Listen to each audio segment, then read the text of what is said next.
Terima kasih masih di Kompas TV. Pemudik di Bandara Syamsuddin Nur mengaku setelah 3 tahun tidak pulang kampung akhirnya mudik. Karena perjalanan mudik tahun ini lebih bebas tanpa syarat kesehatan tertentu.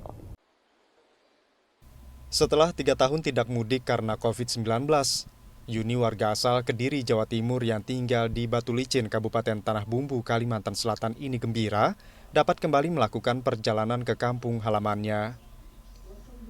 Aturan perjalanan yang lebih longgar tanpa perlu melakukan tes COVID-19 juga dirasa membuat lebih mudah.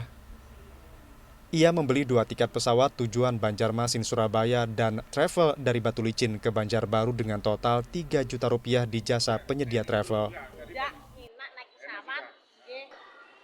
nggak seribet yang dulu-dulu. Enggak, sekarang enak sudah. Maskeran ya boleh, enggak ya boleh sudah. Tapi membeli tiket udah saja kan Bu? Udah, enak Pak. Nggih. Apa ada kenaikan Bu? Ini kemarin beli sama anak saya sama travelnya 3 juta. 2 orang. Nggih, 2 orang, nggih.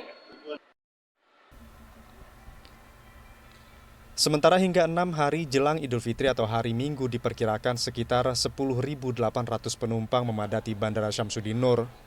Jumlah ini meningkat dari tahun lalu yang hanya berjumlah sekitar 7.000 penumpang. Minus, karena memang tipe dari bandara kita memang bandara mudik. Ada, jadi berangkat nanti pada saat setelah Lebaran baru ada arus balik.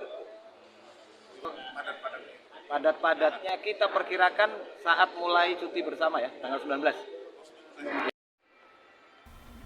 Diperkirakan puncak kepadatan arus mudik di Bandara Syamsuddin Nur akan terjadi pada saat cuti bersama atau 19 April.